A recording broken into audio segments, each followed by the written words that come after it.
Hello again and shalom to all of the you-boob. It's me, it's Uncle Murray. Well, guess what? I weaseled my way onto another big fancy schmancy podcast. Yeah, I wrote a heartfelt, tear-jerking poem from the bottom of my heart for none other than Mr. Dennis Prager, and he decided to put it on his show and respond to it. Here, see for yourself. Because I really want to get to a lot of your questions, including an opening video question, which is unique.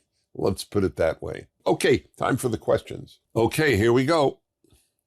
My dearest Mr. Prager, whose mother named him Dennis. The boy who grew into the man who'd one day visit Venice, who'd visit Rome and Israel and Germany and more, and shoot up like a rocket over 6 feet from the floor. To you I write this letter and offer salutations. Indeed, I offer them in peace, no cause for consternation. You handsome silver-headed fox who causes hearts to flutter, not the hearts of all them younger dames, more likely just their mothers, but nonetheless a snowy-capped old heartthrob they must see as fans of your eponymous university. It is to you I do address this small rhythmic epistle. I thought a rhyming offer would avoid a quick dismissal. So here's my question, born from merely curiosity, and I do beg your pardon if it offendeth thee. But if there could somehow be a way to cause you to concede that Jesus Christ of Nazareth is the Son of God indeed, what evidence would cause you to think that it sufficed enough so you'd believe in him, the one called Jesus Christ? Do you think it's possible? Just a little bit? That there's something that could make you think I ain't just full of shibboleth to quibble with, and that you really could believe he healed them folks in Chinnerit? Please forgive the fact I've been so overly verbose. I didn't mean to make your viewers bored and comatose. In case you want to know my name, they call me Uncle Murray. And if you answer, take your time, there really ain't no hurry. Thanks for giving all of us a bunch of stuff to think about. Well, that is it, and that is all. Now, Uncle Murray out. That was witty. There is no way around it. Uncle Murray, I salute you. Well, how about that, huh? He salutes me. Well, what a nice thing to say, huh? I mean, Mr. Prager, allow me to salutificate right back at you. And he responds to my question, too. Well, kinda. I mean, not really directly, but what he says is interesting. Here, watch. On the Jesus question, I have talked about this a great deal on my show and elsewhere.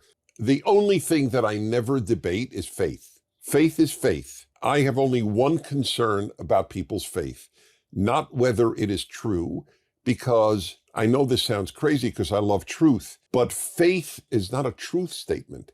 Faith is a faith statement. I always give the example, I believe that Moses received the 10 commandments from God on Mount Sinai. Is that true? Well, it's not true in the same way that George Washington was the first president of the United States, which I could prove. So I believe it's true, but I believe it's true.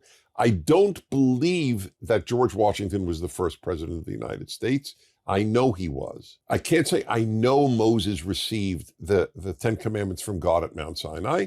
I could say I believe it, and I believe it very strongly. I have only one measure of faith. This is how I know whether faith is, and I can't say the word true, but valid. And that is, what type of human being does it produce? If a given faith or even a secular philosophy produces good, courageous people, there must be something true about it. It must have greatness to it. I judge every faith not by its theological claims, but by the type of person it produces. I have been blessed to know many wonderful Christians. I do believe I have become the greatest non-Christian defender of Christianity in America. And I'm proud of that fact. That's because I've met so many wonderful Christians. You know the tree by its fruit. Isn't that also from the New Testament? That's a great saying. And I hold that with regard to my fellow Jews. I hold that with regard to Christians. I hold that with regard to Muslims. And I mean, with regard to Muslims, there are many individual wonderful Muslims, but a lot of evil has taken place in my lifetime from the Islamic world. It's just not deniable. There's a list that is put out, I think it's by the U.S. government, of the 20 greatest religious terror organizations. All 20 are Muslim. 70,000 Christians have been killed by Muslim terrorists in West Africa, which nobody talks about. So good Muslims have to ask, what is it in our faith that's producing such people? And there are good Muslims, and they are troubled, as they ought to be. So anyway, what would induce me to believe?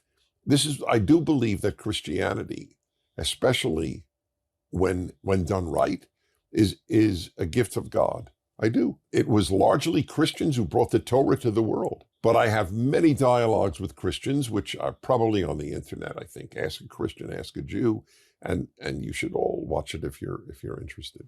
And so that's his whole response to my question, but he didn't really answer it in the way that I was hoping for, you know. But you see, I learned something new about him that I didn't know before. I mean, if I understood what he said correctly, for Mr. Prager, it don't matter whether a religion is true or not, as much as whether or not it makes you a good person. And you see, I didn't know that's what he thinks. And if that's what he thinks, then there really ain't no way he could have answered my question in the way I was expecting, you see. As a matter of fact, I would have asked any number of different questions, but that's for another time.